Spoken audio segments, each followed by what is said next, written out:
الكحة هي ردة فعل الجسم لوجود ما يثير المجاري التنفسية لدى الإنسان.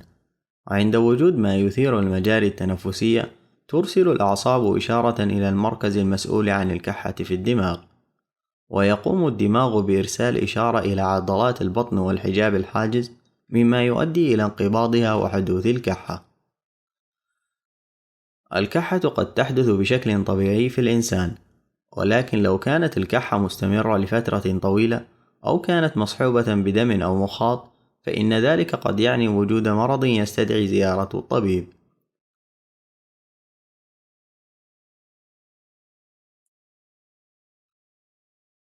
الكحة البسيطة من وقت لآخر مفيدة، حيث تخرج الأجسام الضارة من المجاري التنفسية، وأيضا تمنع حدوث أي التهابات في المجاري التنفسية. ولكن وجود كحة لفترة طويلة أو بشكل متكرر قد يعني وجود حالة مرضية.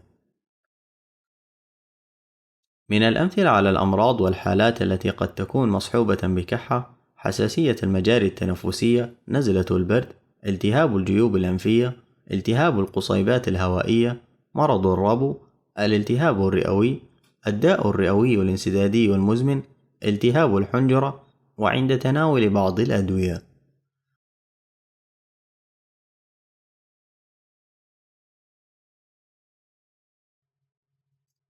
اطلب المساعدة الطبية إذا كانت الكحة مصحوبة ببلغم شديد أو دم، أو إذا كانت الكحة مصحوبة بصعوبة في البلع وضيق في التنفس، أو إذا كنت تعاني من ارتفاع في درجة الحرارة مع الكحة.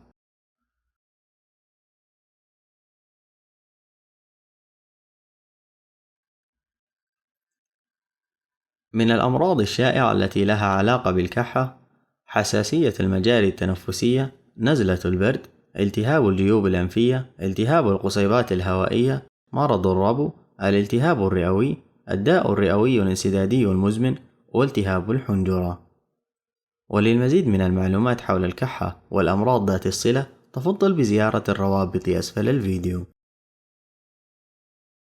كما يمكنك زيارة موقع بيمارستان على الإنترنت للاطلاع على بوابة العلامات والأعراض، وهي عبارة عن واجهة تفاعلية تحوي جميع الأعراض والعلامات في الجسم، مقسمة إلى قسمين: الأول للذكور والآخر للإناث.